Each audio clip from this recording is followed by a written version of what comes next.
What would you do if Tokyo only gave you 5 short days? A peaceful morning stroll through the ancient Sensoji Temple?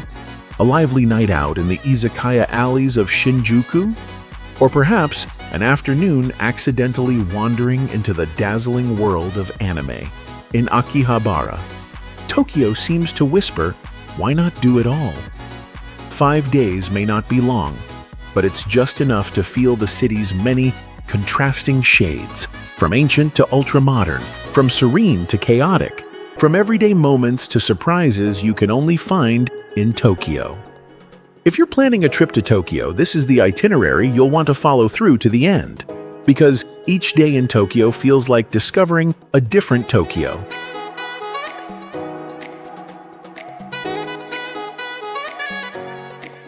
Five-day itinerary overview. Day 1. Historic and gentle Tokyo. Day 2. Youthful and energetic Tokyo. Day 3. Akihabara and game anime culture.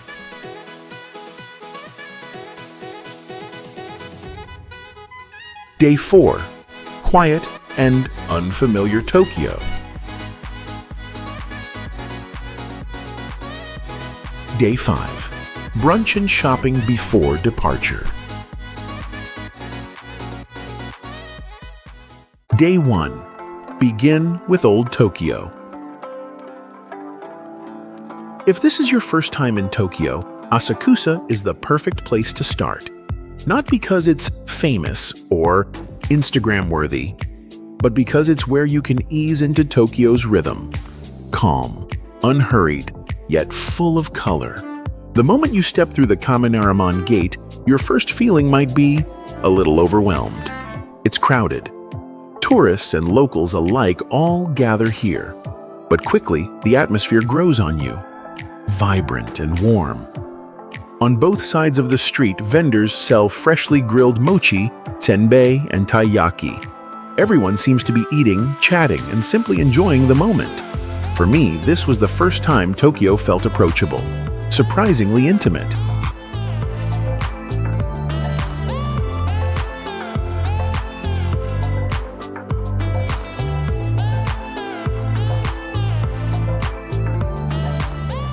From Sensoji, take a short walk to the Sumida River.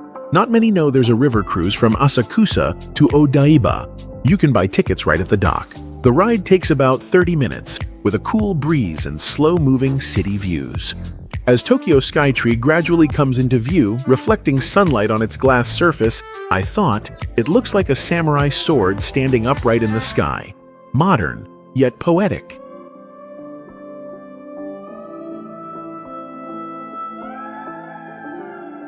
As the sun begins to soften, head to Tokyo's Skytree, one of the city's most iconic landmarks.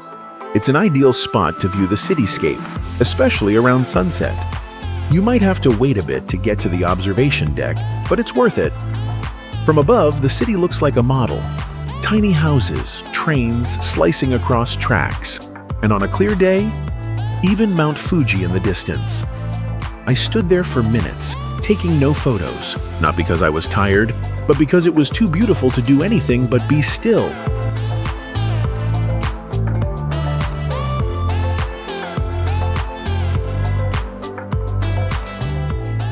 In the evening, at the base of the tower is Solamachi Mall, filled with restaurants and souvenir shops. I chose grilled eel rice, sat by the window, eating while watching Skytree change colors with the night lights.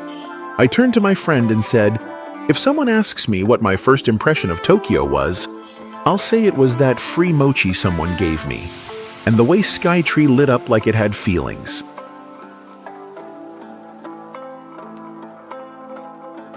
Pro tips for your first day in Tokyo.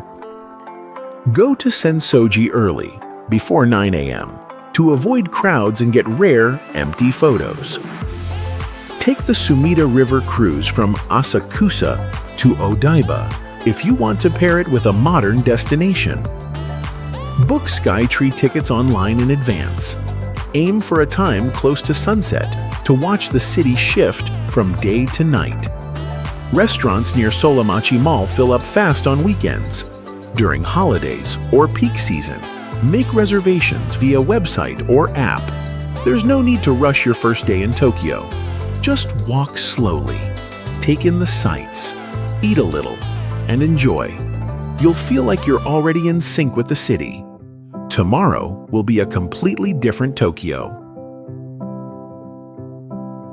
Hey you, where are you watching from? We'd love to know what city you're in. Drop us a comment so we don't feel so alone. A small gesture, but it really keeps us going. Thank you, and we love you so much.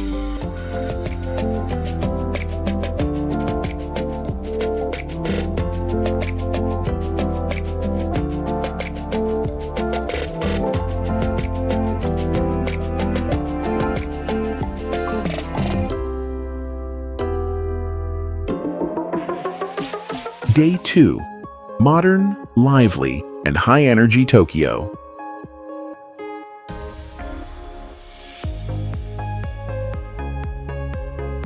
After a gentle first day filled with temples, river cruises, and Tokyo's Skytree, today you'll discover a completely different side of the city. One that's crowded, modern, and constantly in motion. Start your morning at Shibuya Sky, an observation deck atop a skyscraper, where you can view the entire city and look directly down at the busiest pedestrian crossing in the world. From above, hundreds of people crossing in all directions move like a perfectly choreographed traffic symphony. You might have to wait a bit to get up to the deck, but once you're there, it's absolutely worth it. Standing in silence for a few minutes, you'll understand why Tokyo is considered one of the most unique cities on Earth. Back down on the streets, don't forget to visit the statue of Hachiko, the loyal dog who waited for his owner every day. It's a beloved symbol of loyalty in Japan, and practically a ritual photo spot for first-time visitors to Shibuya. The area is buzzing with life, and there's no shortage of food options.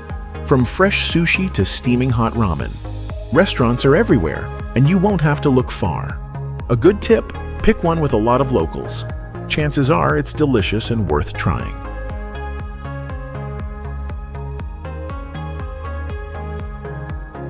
As your energy builds, Harajuku is the next stop. Famous for its youth street fashion scene. On Takeshita Street, you'll find colorful shops with styles ranging from cute to totally out there. If you love something quirky or unique, this is the place for you. Don't miss trying a Japanese-style crepe stuffed with whipped cream, fruit, or even ham. Fun to look at and surprisingly tasty. Just a short walk away is Meiji Jingu Shrine, a tranquil forested sanctuary in the heart of the city. The moment you step inside, you'll feel a shift. Everything quiets down. People walk softly, speak gently, and most just soak in the peaceful air.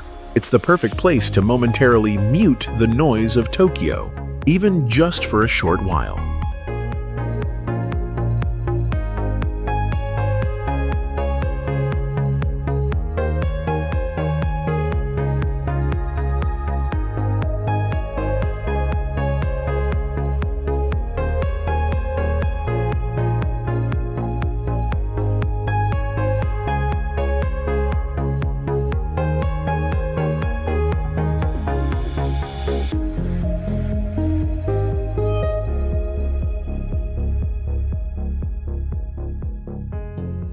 To end the day, if you still have energy, explore Shinjuku, one of Tokyo's most vibrant nightlife districts. You could stop by Golden Gai, a famous alley packed with tiny bars, each fitting just 5 to 6 people. Or, if food is more your thing, stroll through Omoide Yokocho, a narrow alley glowing with warm lanterns and filled with the scent of grilled meat and local dishes. Here, you'll understand why they say Tokyo never sleeps, and you won't feel like going to bed early either. Insider tips. Book Shibuya.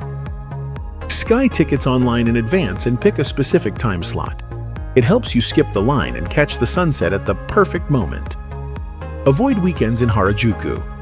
Takeshita Street gets extremely crowded.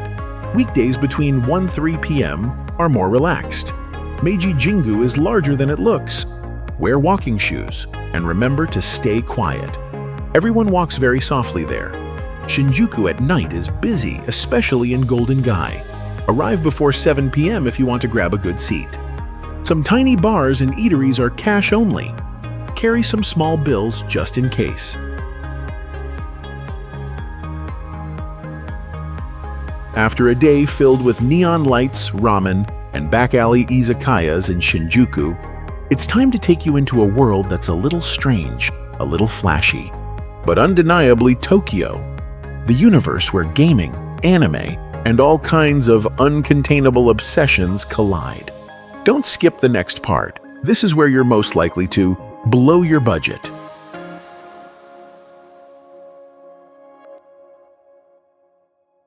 Day 3. A vibrant Tokyo. Games, anime, and playful sushi. After 2 days of exploring traditional and modern Tokyo, today is for pop culture lovers.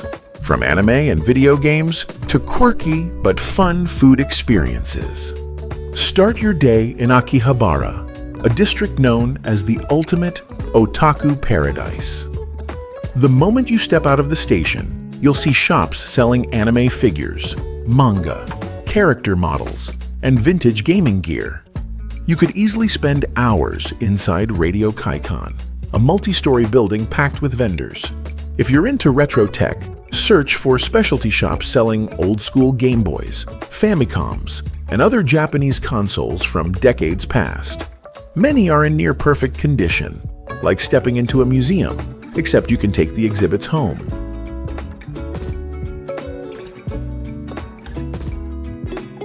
When your feet get tired, try relaxing at an anime-themed cafe, where servers dress as characters from various shows. If that's not your style, you can visit the Pokemon Center, a bright, family-friendly store full of adorable Pokemon merchandise, perfect for both kids and adults.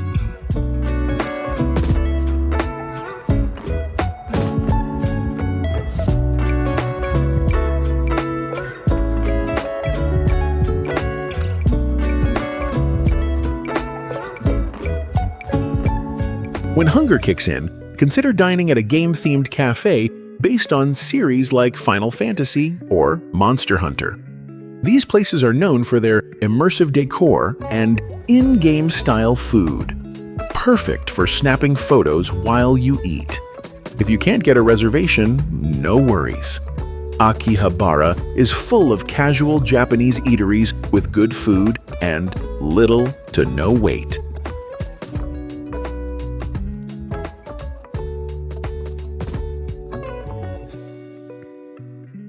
To shift the mood, head over to the Ginza Art Aquarium. It's a small space, but thoughtfully designed with lighting, mirrors, and hundreds of fish swimming in colorful tanks, like a light show in water. After a vibrant morning, this is a calming spot to sit down, breathe slower, and take some eye-catching photos.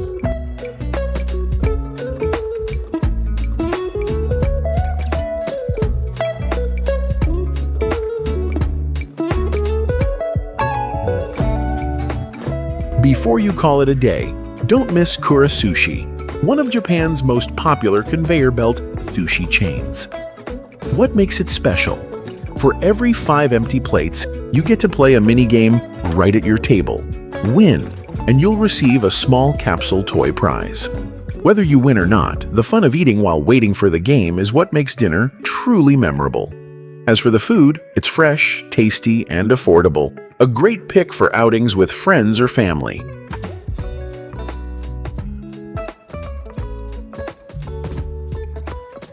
Tips for the day. Akihabara can make you overspend easily. Bring just enough cash or set a spending limit on your card. Ginza Art Aquarium is a bit small. Go in the late afternoon when it's less crowded and easier for photos. Kura Sushi has many locations, but opt for a larger branch like in Ikebukuro or Shibuya to avoid long waits during peak hours. And remember, don't fill up too fast. you might want to eat up to 5 plates just to play the game.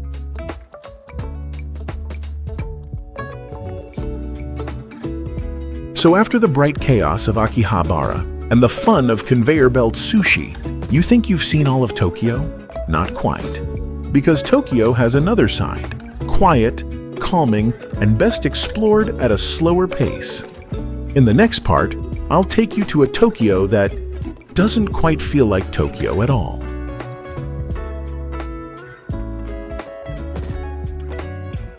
Day 4, a different Tokyo. Quiet, unique, and unexpected.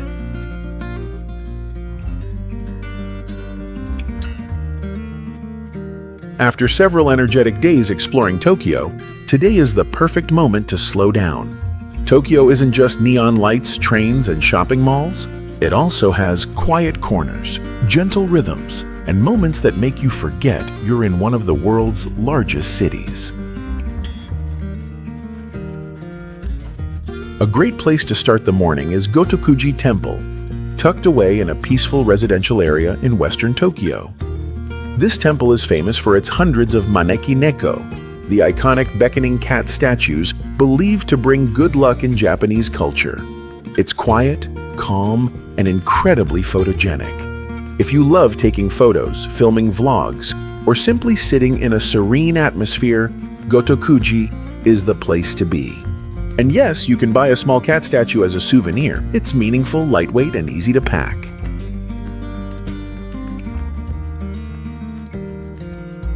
Next, head to Setagaya, or Shimokitazawa, 2 artistic, low-key neighborhoods that haven't been overrun by tourists. You'll find vintage stores, tiny cafes, indie art studios, and handmade craft shops. You don't need a strict plan here. Just walk slowly, pop into anything that catches your eye, and let yourself be pulled along. It could be an old book, a hand-printed postcard, or simply a matcha latte in a quiet cafe.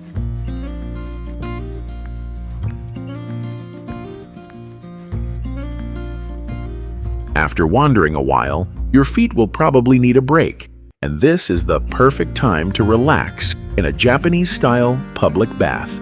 Indoor onsen. 2 popular options. Thermae U in Shinjuku, modern, clean, open late.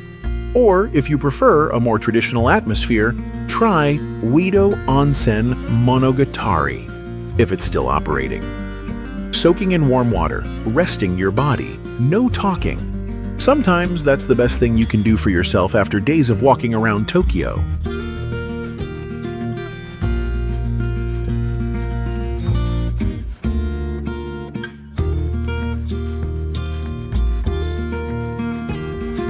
As the city lights begin to glow, there's no need for a detailed plan. Just head back to the neighborhood you liked most over the past few days.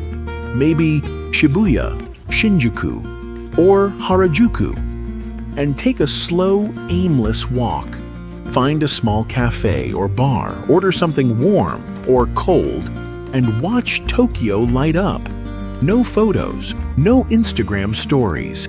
Just be here and truly feel it.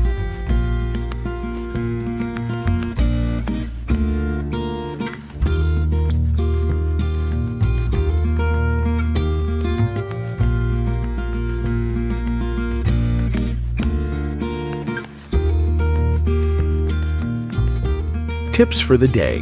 Visit Asakusa in the morning.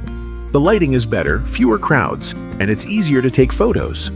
Shimokitazawa has tons of cool vintage shops and quirky cafes, but some only take cash. Bring a few coins or small bills. At onsen, make sure to shower thoroughly before entering the bath, and don't bring your phone into the bathing area. Thermae U stays open late. If you want to stay longer, you can go in the afternoon and have dinner there too.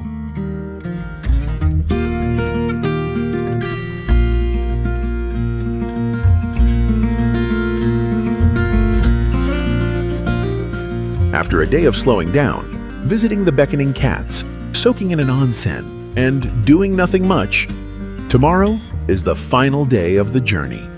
But don't pack your bags just yet. There's still one last brunch that'll make you smile. and a few tiny Tokyo souvenirs you won't want to leave behind. Don't miss the final part.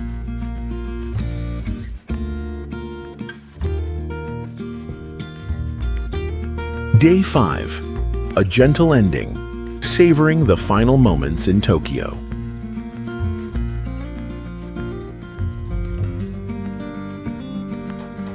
So here it is, your final day in Tokyo. No need for a packed schedule anymore. Today is all about taking it slow, feeling relaxed, and doing whatever you still want to do before heading home. Start your last morning with a leisurely brunch. A great option is Happy Pancake, famous for their fluffy, cloud-like soufflé pancakes. The cozy space and beautifully presented dishes make it perfect for a few last photos. Not into sweets? No problem. Just pick a quiet local cafe, order something simple, and enjoy the moment.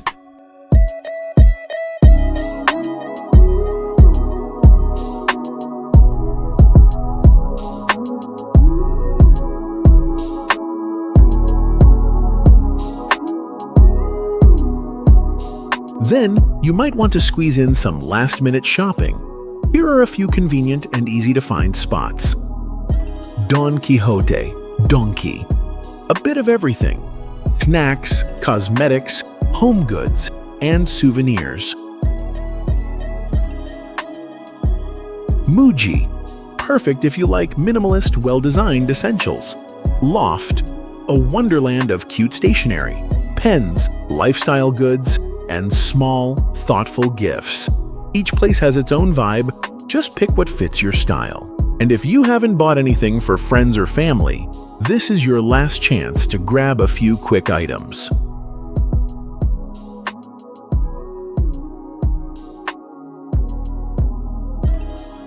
Finally, be sure to allow enough time for a comfortable trip to the airport. Depending on whether you're flying out of Haneda or Narita, choose the right transportation. Train, limousine bus, or taxi. Leave a little earlier than planned so you're not rushed, and so you can have a final moment to gaze out the window and take one last look at the city. On the way to the airport, you'll likely feel a mix of emotions. Part of you wants to stay, and part of you feels deeply satisfied with all you've experienced. Tips for the final day. Happy Pancake gets busy on weekends. Weekdays, mon-free, are easier for getting a table. Donkey is open 24/7, so if you forgot anything, you can go the night before. Muji and Loft often have sale sections. Check the shelves in the back of the store. If flying from Narita, leave at least 3 hours early. For Haneda, 2 hours is usually enough, and most importantly, leave space in your suitcase. You'll probably buy more than you planned.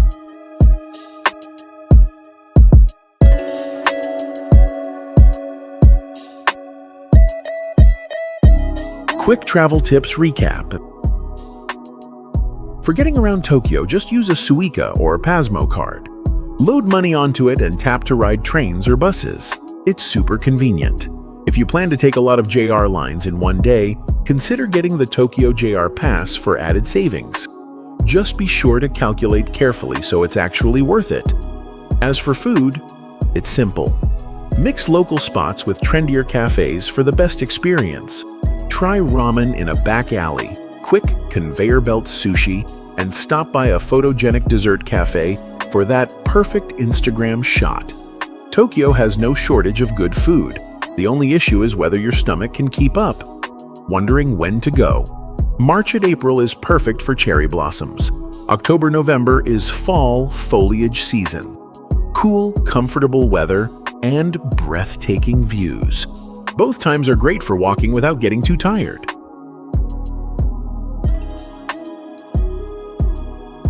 So that's the end of your 5-day journey in Tokyo. You didn't need to see everything or check off every famous landmark. A few great meals, a quiet temple visit, and walking through different neighborhoods. That's all it takes to feel how special Tokyo really is. This city doesn't try to overwhelm you from the start. It slowly seeps in. And once you leave, you'll already want to come back. If you're planning a trip to Japan, I hope this journey becomes a small but useful part of your travel guide. And if you enjoy this calm, everyday storytelling style, like a Japanese travel documentary, don't forget to like, share, and subscribe so I can stay motivated to make more journeys like this one. See you at the next destination.